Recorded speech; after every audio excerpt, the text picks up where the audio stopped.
My name is Crystal Speaches. I come from Hiy Hiy Nation. I'm a post-secondary counselor. Yay!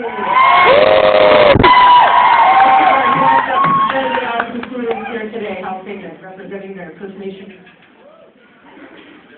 Just going to give you a quick little history here. We set this up. I had a great opportunity to be able to go to the Assembly First Nations Assembly last week in Ottawa. And I had initially gone there in October to the Special Education Assembly. I was sent by Chief and Council. So I've been in education for many, many years, post-secondary, probably for 18 years now. And it really opened up my eyes to what's going on right now in the federal government, which is trying to do education for one thing, in terms of legislation and trying to provincialize our educational system, which takes us directly away from our inherent rights and our treaty rights. And we cannot let that happen. So it opens my eyes to that. It opened up my eyes to also all these other bills that are going through the government right now. They're being passed. And then we don't even know about it. It's communication. And I thought, gee whiz, you know what? I gotta start getting involved here. I gotta start doing something. And so again, I got to go to the assembly. I was so fortunate. Because as I said, it's opening up my eyes to what's going on. And Tuesday morning, a group of us got together in Saskatoon. Every province gets together in the morning there to discuss what we're going to be doing, talking about, etc. Just a small table of us got together and we said, we heard and we knew there was this I Don't Know More campaign going on across Canada. And we said, we need to do something in Saskatoon. So my husband, Ray Milburn, and I, and a few other people, Colby, were there at the table, Jan Sokio, and she's setting that one up in North Battleford today too. So we're going to set something up, so boom, we put on a Facebook page, we then things, and that's it, stuff not mine, I'm the phone and texting person. And then the other people jumped on board and said, hey, we want to be involved, we're with this I Don't Know More too. And from a very small group of people to, it came to this, look at everybody who's involved now. And I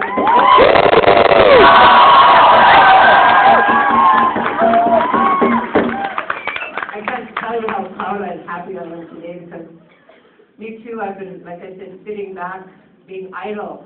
And no more. I'm not going to be idle no more. I've got adult children, I've got 12 grandchildren, and it's time to get off my butt and get moving again. I was very active one time, but life circumstances take us away from that. And we can't do that no more.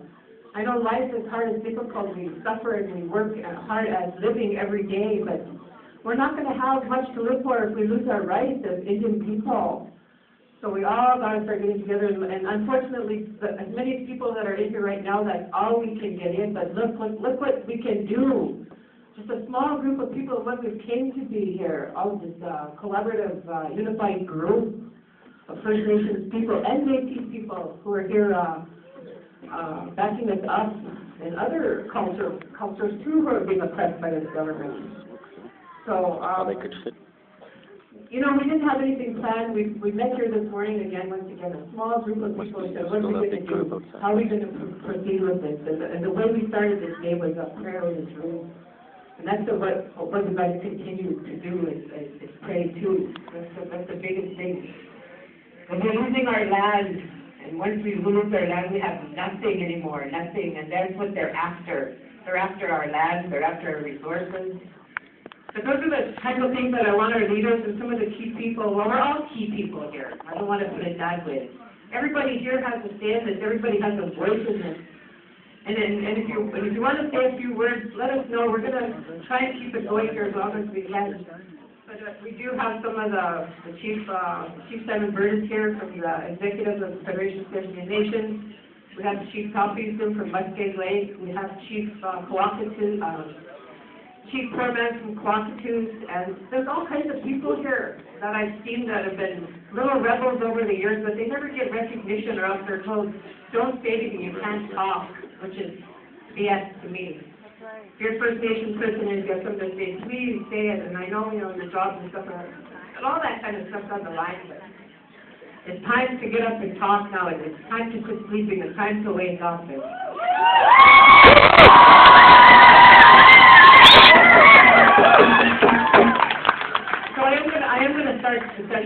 by inviting up Chief Simon Bird. He has the education portfolio, I believe, for FSIN. So if he could please make his way up, and like I said, if you have a few words you want to say, we want to hear it. So thank you very much for everybody for coming out. Hiy Hiy.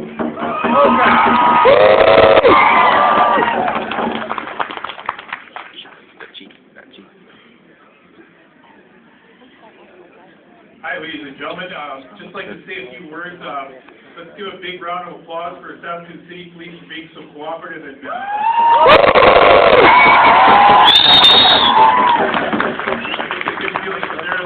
we weren't being oppressed by the police service. They're in fact just encouraging safety and our concern. And I want to send a big thank you to all the organizers, especially all the women that are here today. Thank you. Without further ado, now I'd like you to put your hands together for one more time for Vice Chief Simon Bird from the FSIN.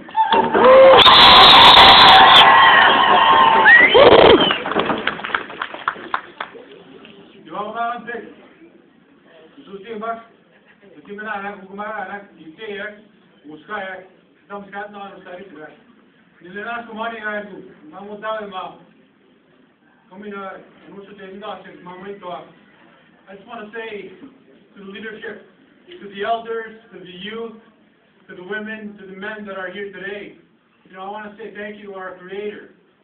On behalf of the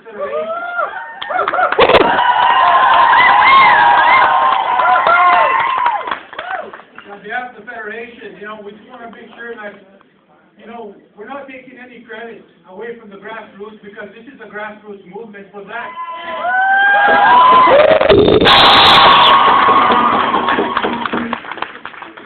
I just want to point out one thing that Prime Minister Harper does not understand. One of the things that happens from year after year, generation after generation, is that the collection, all together as First Nations people, there's that one thing that all holds us together, which is that our belief in the Creator, which is making this possible as a peaceful movement. That's why I always say when we get a chance to talk, our elders always emphasize that treaty relationship was consummated, and it was a covenant between our Creator and two groups of people. And that's what the danger is. And I've said this before publicly, and I'll say it again. If somehow any federal government decides to break that relationship, it's breaking that honor. And I don't know. I can't predict what's going to happen when you mess around with that relationship between our people and our Creator.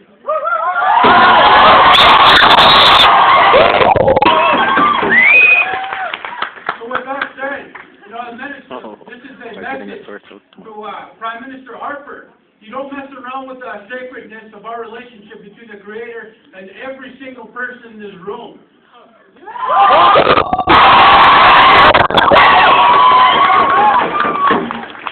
We voiced our opinion regarding education. I'll focus on education. I see some of our executive members and some of our chiefs here. I'll let them talk about Bill C-45, Bill C-38. Regarding education legislation, one of the things that we don't believe is that any federal government can go in there and decide all of a sudden that education is a priority for our people. Yet look at where we come from, the First Nations that lack that education dollars to make sure that we invest in this community, because this economic boom is going by us, and we're not being invested in because we have to invest now and into the future.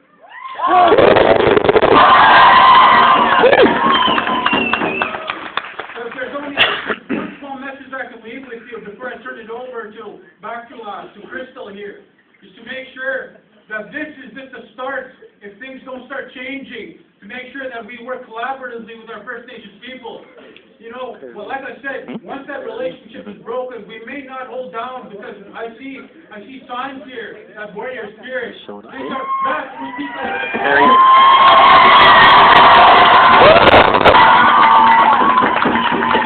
These are grassroots people that are tired of being pushed around and being forgotten about. Now is the time to invest in our people so we make sure that that treaty is being honored. Hiy Hiy, that's it.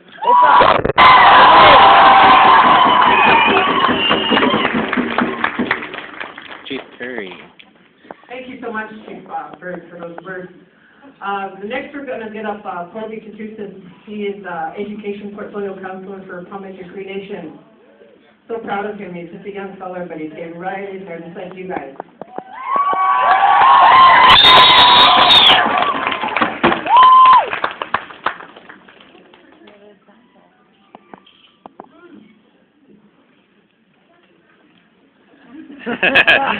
Colby! Beautiful day. Woo! And you look beautiful. And I think it's safe to say, legitimate to say, that the sleeping giant of the Indigenous present is now awake.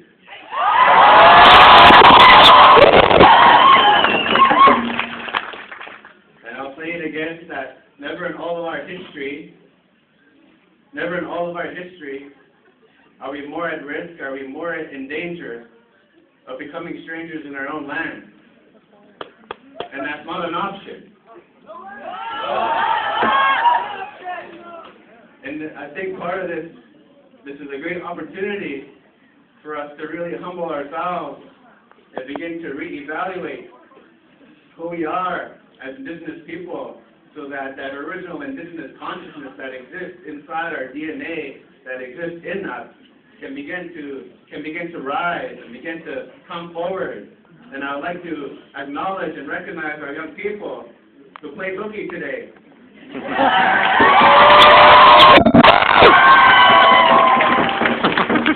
Because the reality is, it's our young people who are inheriting a responsibility. And it is a responsibility that involves following through in who we are as Indigenous people in relation to our treaties. I love the treaty, and I have a passion for speaking about the treaty. And it has to be acknowledged, I feel, that our treaties are what's protecting us. And that our own people prayed and sacrificed a lot, so much for us to have what we have. And you have to realize that treaty is more than just $5 a year. You have to realize that treaty is more than cheap gas. Or cheaper cigarettes. Pass free cigarettes and gas isn't the treaty right. How many of you in here have status cards? How many of you in here have treaty cards? You're lying to me. And, none of you have treaty cards. You have status cards. You have to remember that this is what happened. Back in our day, our people, we used to have treaty cards. But what happened was Canada came up to us and said, you know what?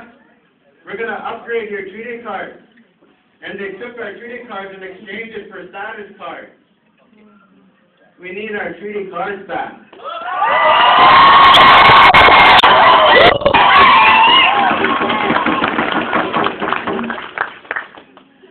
And sometimes to speak along these lines of our nationhood, because quite frankly, to be honest, I don't see myself as a Canadian citizen. I see myself as Hiy Hiy from Palmaker within 36 territory. And we are a nation within a nation. We are our own nation. We need to start thinking along those lines. We need to start speaking along those lines. And pass that on to our children and to our young people. Because the reality is, you know what, I really feel that our people are in a war. I was born into a Cold War, and this war is based on policy and psychological manipulation. And the reality is, Canada is in a regime, has an agenda to determine how you see yourself, who you are. I talked to my friend, her name is Tamara Starblanket, and one of the things that she had said to me was, she said, Colby, our people have been through genocide. And you know what the final stage of genocide is? He said the final stage of genocide is when the oppressor, the person who committed the genocide, begins to tell the victims of genocide, who they are. And that's what's happening today. And we have to remember that we're more than what Canada labels us.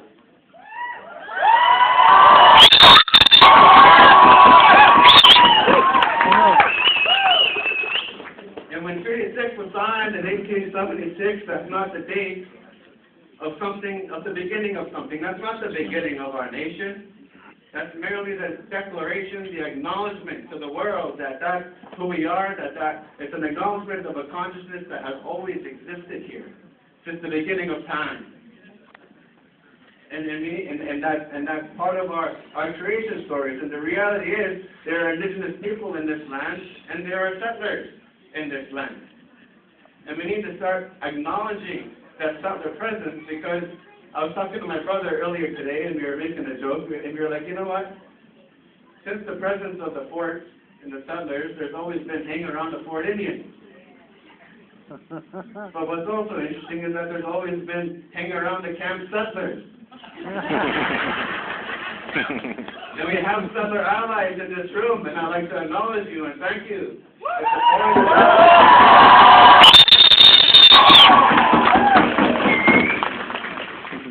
And it also needs to be known that this movement wasn't started by any chief. It wasn't started by any chief and council. It was started by the people. And it was started by our women.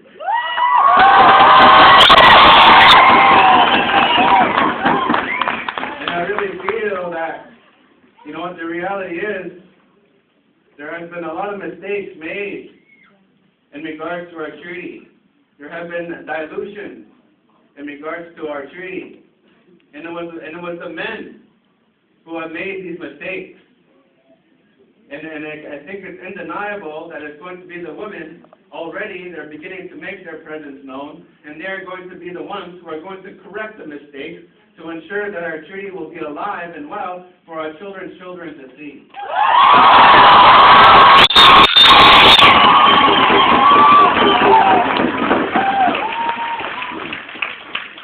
So the question is, what's going to happen when you leave here?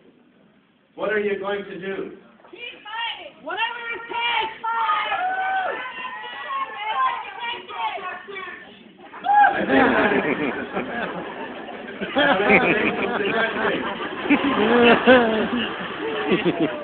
but I acknowledge those suggestions as well. But I would like to suggest to you, today we have rallied the urban centers, we took it to the streets. I really feel the next step is to take it within ourselves and begin to take steps towards reconciliation within ourselves, within our own people, to forgive our own people for what we've done to ourselves.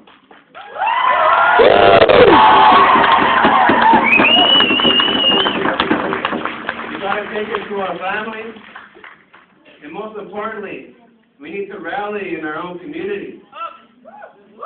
Because here's the perception that I've heard and I've understand, is that these bills that are coming, they're simply Canada's obligation to fulfill treaty.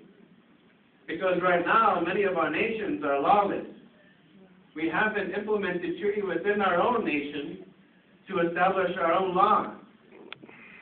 And we need to come together within our own nation and ensure that laws are in place so that we're in a place to say, Canada, these are our laws. What are you going to do about it?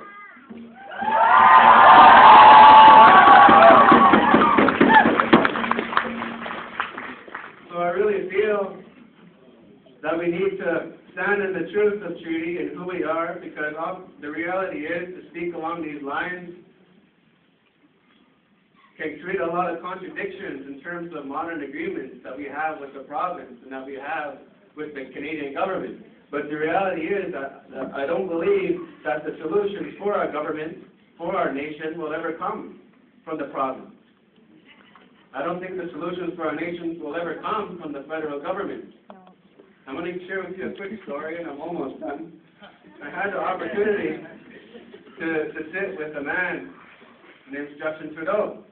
And that's Pierre Trudeau's son. And if you don't know who Pierre Trudeau is, he was the one who really established the white paper. And so I had the opportunity to sit at this youth round table. And I introduced myself and I spoke along these lines in terms of I'm not here representing Canadian youth, I'm here to represent, myself as a Treaty Indian from Treaty 6. And I had one of his political analysts came up to me and he said, my job within the Liberal Party is to campaign for the young Canadians to participate in the federal elections because our young people aren't voting in our system. That's true. He said, let me finish. He said a lot of Canadian citizens aren't voting in their system, and their percentage is declining. He said. And when he shared that with me, I thought about it, and I said, man, then why is Canada trying to get our own people to vote for them when their own children aren't even voting for them? And the reality is, when I've spoken to a lot of young people who are settlers, they don't like the system. And that was the whole basis of the Occupy movement. They are rallying against the system, the very same system that has been oppressing us. So I really feel that when we establish our own nations from the inside and have our own laws, then we will be in a better place, in a better state to do battle against these legislation.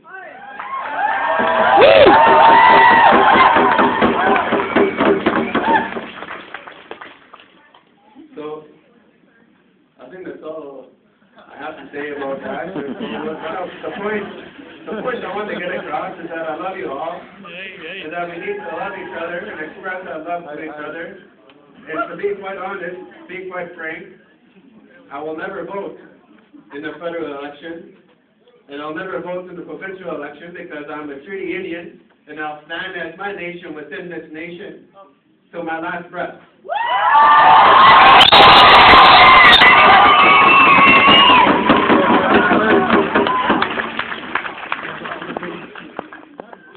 Wow, thank you, Colby. Well, I guess that you guys know that we have a special guest here also to come and say a few words, Chief Perry Bellegarde from the Federation of Saskatoon and Asia.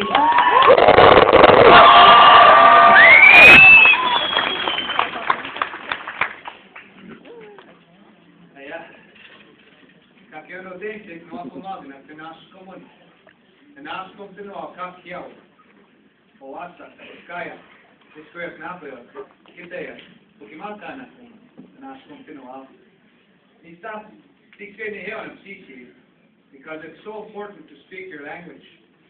And it's good to acknowledge the youth, the men, the women, the elders that are here, the chiefs, the leadership. I'll honor the tobacco given to me to say a few words. Just to acknowledge the youth, you can feel the energy, you can feel the vibrancy, you can feel the movement moving across your island. So I acknowledge you and lift you up for doing that in a good way.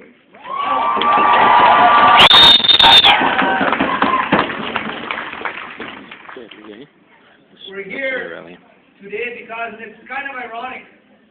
We know we grew up hearing this line, this teaching, that nations make treaties and treaties do not make nations. We are a nation of people as indigenous peoples. And we are Nehewak, Shenishna, Denisonte, Dakota, Lakota, Nakota tribes, nations of people. We have our own land, our own laws, our own languages, our own customs, our own traditions, our own identifiable population, things that qualify for the inherent right to self-determination. And our chiefs exercised that right when they entered into treaty with the Crown and right of Great Britain. I never say they signed treaties. They entered into treaties. And it was a nation-to-nation basis. And it was done on peaceful coexistence and mutual respect between our peoples. But again, it was nationhood and sovereignty that was recognized. We have our own ways and our own laws. That's what we have to hang on to. Our ceremonies and traditions.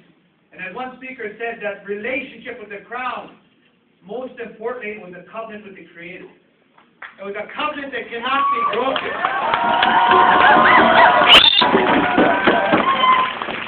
And it is through ceremony, and it is those teachings and that sanctity of contract that will be maintained and upheld at all times.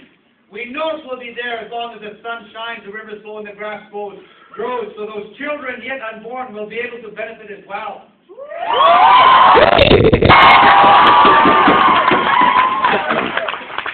Today is World Human Rights Day. The United Nations has declared this day throughout the world as Human Rights Day. And as Indigenous peoples, we have inherent rights and treaty rights. Human rights are part of that. They're part of that. And we have to lift them up and protect and promote them ourselves as well. And the irony that these two bills, there's many bills that the federal government is unilaterally imposing, but Bill C-38, Bill C-45, the budget bills, the omnibus bills, those two bills, there's over 850 pieces of information in those two bills. How can anyone get their head around that and deal with it? It affects the environment. It affects the waters, the Navigable Waters Act. It affects the Indian Act. They fly in the face of democracy. They fly in the face of democracy. No consultation or consent from Indigenous peoples were involved with those bills. It flies in the face of democracy and calls into question the integrity of Parliament. And that's not something tolerated. Oh, God.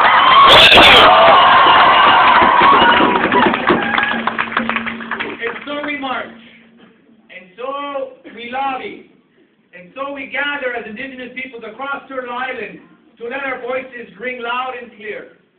We always say there's three strategies we need. We need that legal strategy. And once if it does get to become a law, we will challenge it legally because it impacts on our rights. And that is not acceptable in 2012. That is not acceptable. We will continue with the political lobby strategy. Yes, all the meetings in Ottawa. Yes, all the meetings of the Senate. Yes, all the meetings of the Standing Committee. Yes, all the meetings of the opposition members. We'll continue to do that. But we'll also enlarge our political strategy to the United Nations as well. To know that we're going to take our fight there to the world. Because we have, as rights as Indigenous peoples, we need to work collectively together with the Maori in New Zealand, with our Aborigines in Australia, with all the Sami people, all the Indigenous peoples unite together across the world.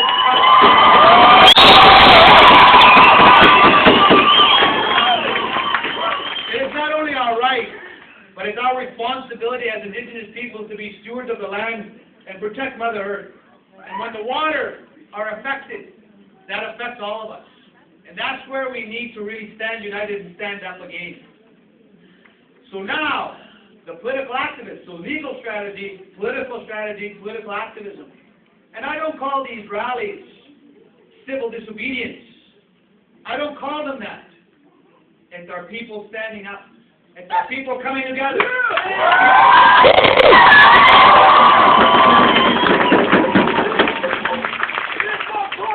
And it is to see the young people's energy. It is to see that energy of the young people, the youth. That's what it's all about. Your energy, to capture that energy so that we can make a better day for our people in this country now called Turtle Island.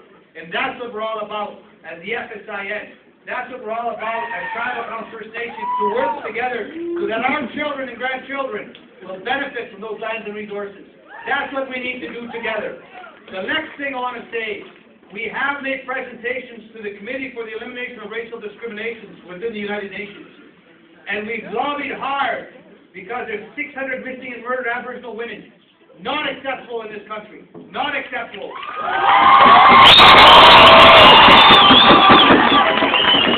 The jails are full of our people. Not acceptable in this country. Not acceptable.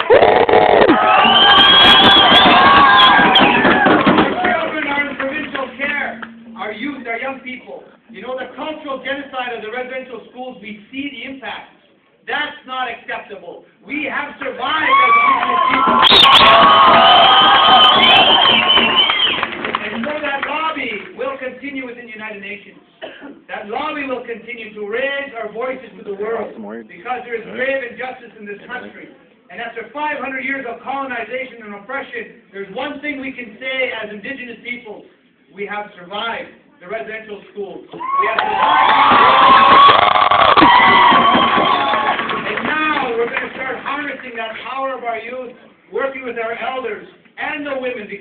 balance to our table. They bring balance to life, male and female. We're going to do that together collectively, and that is going to provide hope for our people, not only in Saskatchewan, but throughout this country now called Canada. And we're going to need your voices to be strong. We're going to need everyone to work together and put our minds and hearts together. And that is going to provide hope. The biggest teaching from our old people, always when you walk into a room, try to leave more hope than when you walked in. And what I see here, there's going to be much hope for our people by bringing your energy together as young people here, working together with the elders and the leadership. United and strong, we're going to make a difference. So we'll keep working together. That's our pledge to you. Keep that hope alive.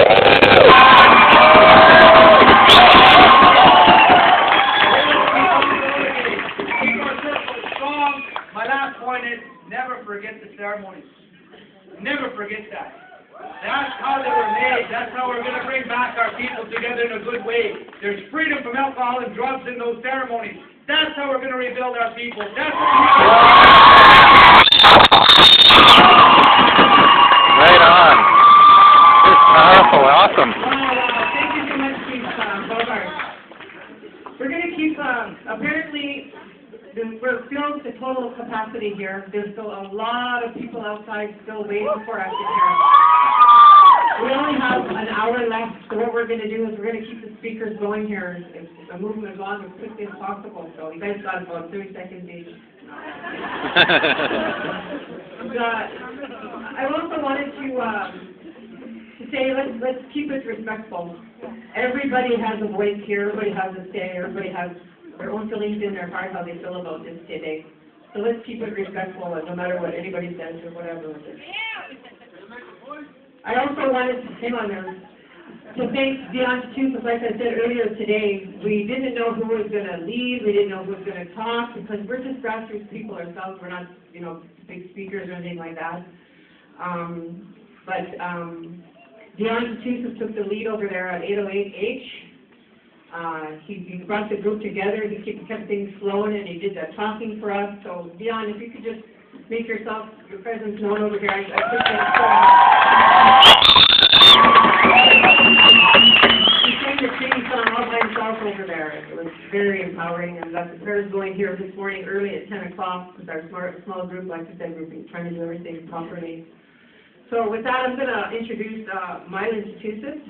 He's Indigenous Governance Master's student going to the University of BC. So if you can make welcome, please, Mylan Chusett. All right.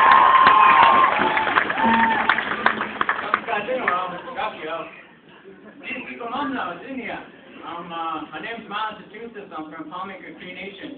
I'm Neheopot, Plains Cree Nakota. And what Crystal said is I'm an Indigenous governance student at the University of Victoria in British Columbia. And thank you, Colby. He's my big brother, can you tell? And I wanted to mention a few things that I observed today that were very powerful. Like we've been saying here repeatedly, is that this is a grassroots movement by the people. That there was no chief or no organization, whether it be provincial or national, that took an initiative until recently to back these I don't know more movements. That this movement is for the people and of the people. And to remind us that we need to stay strong as young people. And I saw a lot of young people walking that street, holding those signs, screaming, dogwaying, really powerful to see.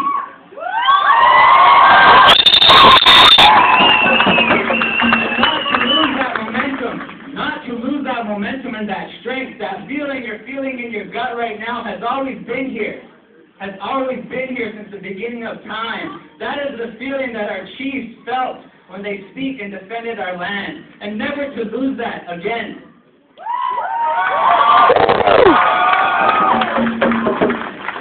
I also want to encourage each and every one of us to return to our traditional territories.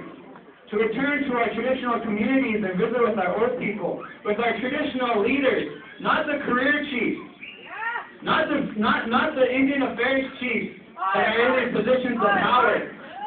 I want you to deconstruct these Indian Affairs-based governance systems that exist in our community as young people, because that is the future we're going to be leaving for our young people. our children not yet born. And we need to make that stand today as young people. I also want us to pay close attention to the assimilation records of current chiefs. That this is no accident. That we've had assimilation records in the past. We had assimilation policies forced on us in the past. And not to forget that. Not to forget what happened to our treaty rights. Not to forget what's going on with education. One of the big issues we're facing is that we're buckling at the negotiation table. I say forget the negotiation table. Burn that negotiation table.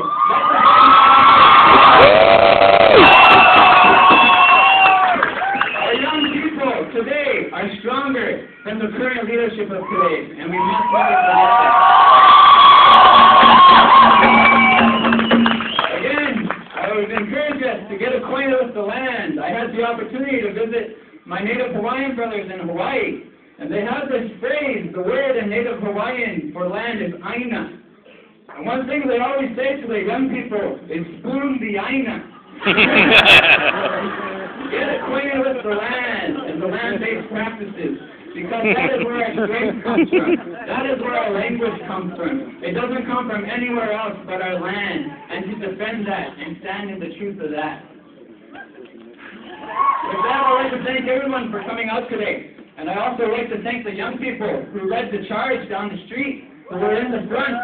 There was no chief in the front that I took notice of. It was all our young people up there.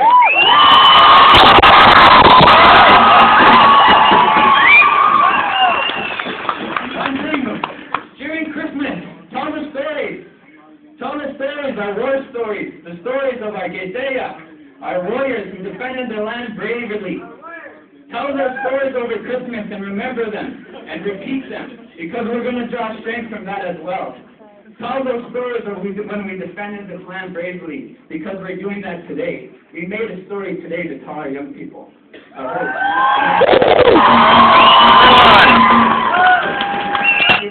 We're going to keep it going here. I'm going to invite up Vice Chief Kim Jonathan.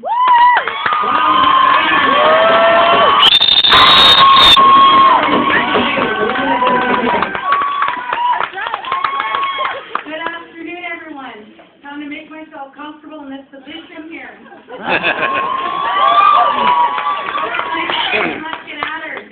So it's really empowering. It's really wonderful to see all the work that's been done. Our speaker just now had said there was no chief at the front.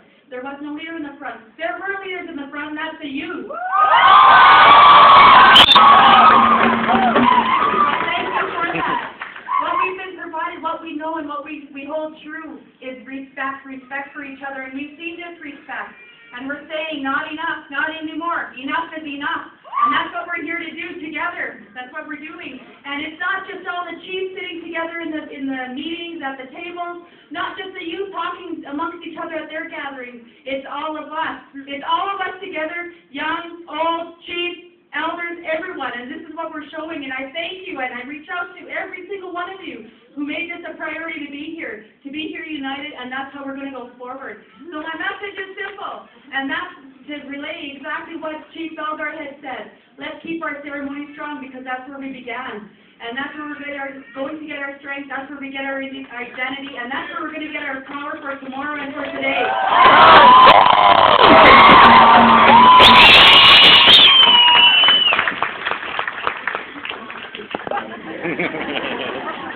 I'd like to introduce an amazing woman, one of the women who I aspire to and I look up to, and who has also took me as her son. And she's in law school right now, and she's really aware, and she's going to come up and explain a lot of the legal matters of these bills, because I'm sure a lot of us aren't aware of what these bills really mean. We're like, bills? What bills? Dollar bills? I don't know. So we're going to come up and explain it in a way where we can understand.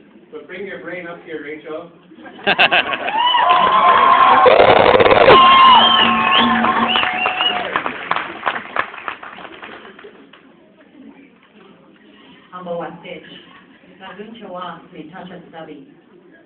Rachel Snowy Mach. I am originally from Morley, Alberta, and I came to the law school in 1989, and then I went home and I raised 4 kids, and then I returned in 2010 because I was determined to get my education and to understand the legal principles and to do it from an Indigenous standpoint, to do it from, we need to understand the laws not as colonized First Nation people, but understanding our own Indigenous traditions, understanding our own languages and the customs that we hold in our communities. If we go into law school or go into education holding these things, you'll come out empowered and you'll know that when you get this education, just take it as a piece of paper. Go back to your communities and implement your own laws. You'll have the justification, you'll have the piece of paper that says you're qualified, but then we go back and we solve our own problems in our own communities. Don't be one of these people who graduates and then brings those oppressive things from the government, those oppressive things we learn in post-secondary. Do not take them back to your reserves and further oppress the people. Go there, get the piece of paper. Go there, get that piece of paper and turn it into your laws, into your programs. Today I walked just somewhere in the crowd with all of you, and I carried cloth, I carried tobacco, and I carried sage, because I believe that what is happening to the earth, it directly affects the women, because it is the earth, and it is the women who give life. So all of these things that are happening, and the earth is answering. The earth is answering. There are earthquakes, there are tsunamis, there are things happening because the earth is saying, no, we won't take it anymore. And we hold this place. The Indigenous people, we are the stewards. We are the people who are to protect it. No to nuclear plants. No to more fracking on our reserves. No to letting the water and the pipelines run through. No, we can't have this anymore.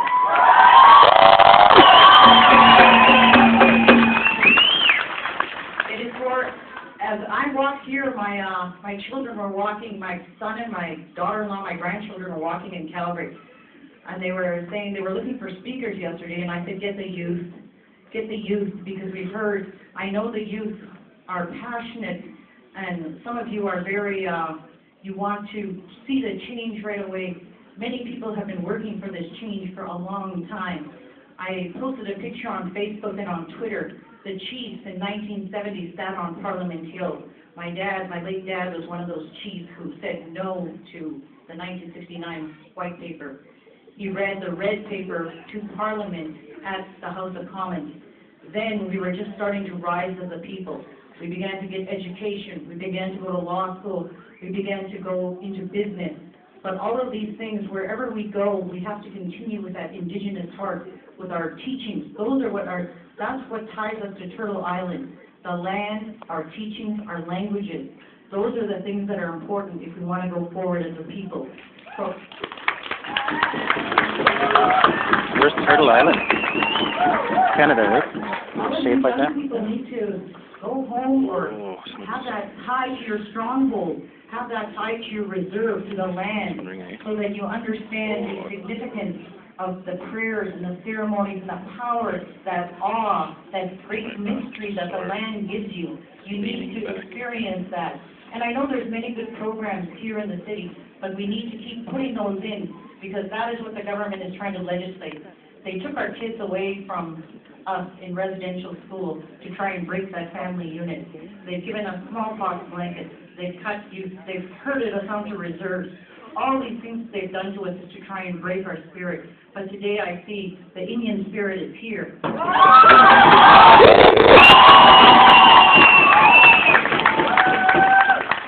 just quickly, because I'm a law student and I'm not fully qualified to make a comment on the legislation, but I've looked at the legislation and I've looked at what I was saying was Bill C-38, that is the changes to the Indian Act, deal with residential schools, deals with will, and deals with bylaws on reserve.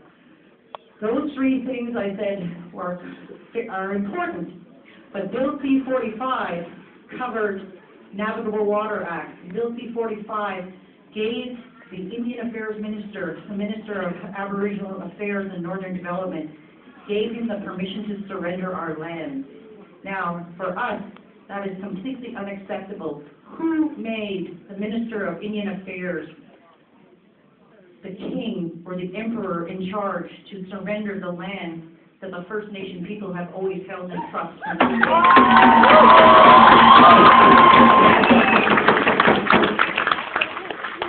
The other thing, and this is not to be disrespectful to any of our leadership that are here, but another thing that is happening as well is that there is also in Bill C-45 where the land can be leased, so on your reserve. So if you're on your reserve and you have a chief and council that you're not sure of or are not entirely happy with what they're doing, they could lease out your land. They could call a band meeting, and if 10 people showed up and 9 people voted yes to lease all your reserve land, it will pass as valid law. That is what this law means. This is what is in Bill C-45. So I was tweeting and saying on Facebook, I understand Bill C-38 and the Indian Act, and I understand that's oppressive legislation, but I also understand these other two directly attack our land. And our land, we keep saying, our religion, our tradition, our spirituality, our language comes from our land. If we lose that here, there's no place else in the world we can go. If a settler person here loses, if they're Dutch or French or something else, they lose their language, they can go back and find their roots. Where are we going to go? Where can we go to find our roots if we lose them here?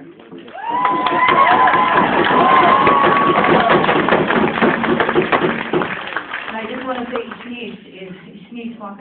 thank you to the Creator. Thank you to Colby and Mylan and the representatives who spoke leadership, because this has been a grassroots movement. It started with, a few people tweeting to the chiefs in Ottawa saying, go march on the Hill. A few people on Facebook saying, go to the Hill. We need to see, the young people need to see us. They need to see, when those chiefs came out of Ottawa, when they came out of the Parliament building, I said they should have raised their arms, because we need to put those on posters so we can put that, so that can be the movement. Not to come out there looking down, to come out there looking strong, being proud. That's how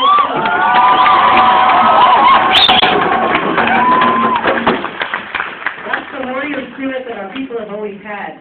And I've also said it's good if we get the warrior chiefs now. We need a direction. Warrior chiefs in our societies came at a time of war. They decided. And if we've lost that in our society, we have to regain those things.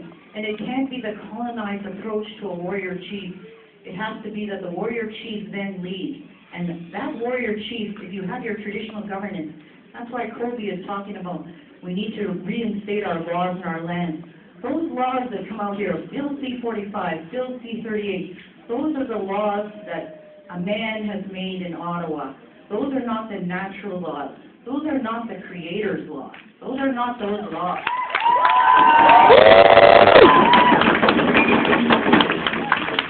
What we call Makuchi Insugabi means that the laws, we have responsibility to the land and creation, and they will protect us. They will continue to help us keep staying and keep living here on Turtle Island. So all of you, please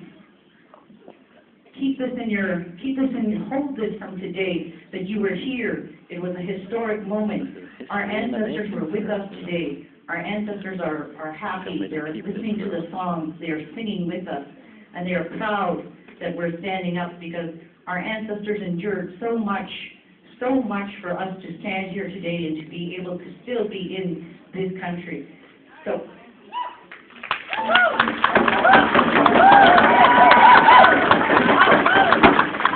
I'm very grateful, thankful for the opportunity to say a few words. And remember, when you go to school, challenge your professors. Challenge that thinking in the box. We do not think that way. We think collectively. We think for all of us. We're not an individual people. We're a collective people. That's how, and the world is moving towards this. When the settlers came into North America, there was a wide open space. And they thought, we can do whatever we want. We can just keep accumulating. We can just keep, that's their society, greed and materialism. But they found that the world has limits. We have to live in harmony with creation. We have to be protecting our environment in order to live. This is a lesson for all human beings. And the First Nation people, that's the prophecy. The First Nation people will lead us back there.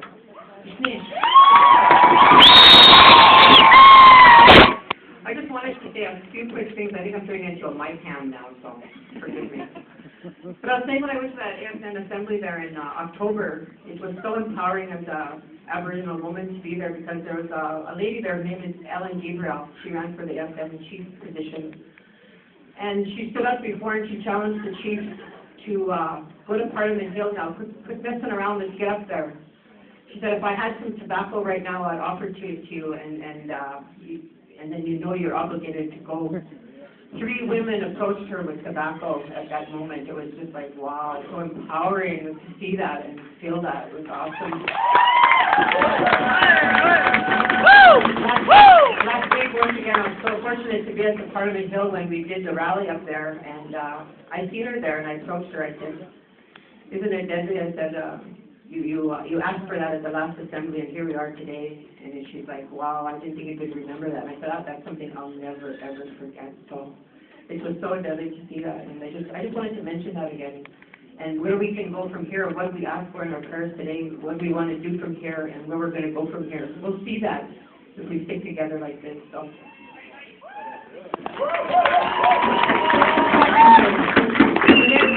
The next leader that I want to get us to say a few words is Chief Hiy Hiy from Yellowtail First Nation. So.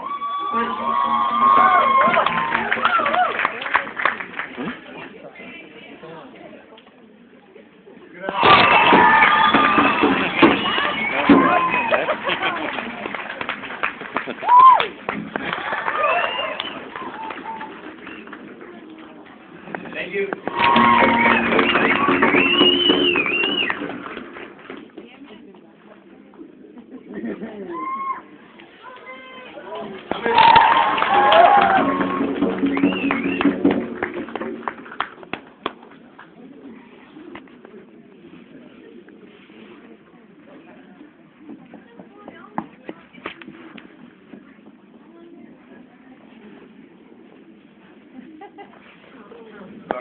Ooh, this deadly.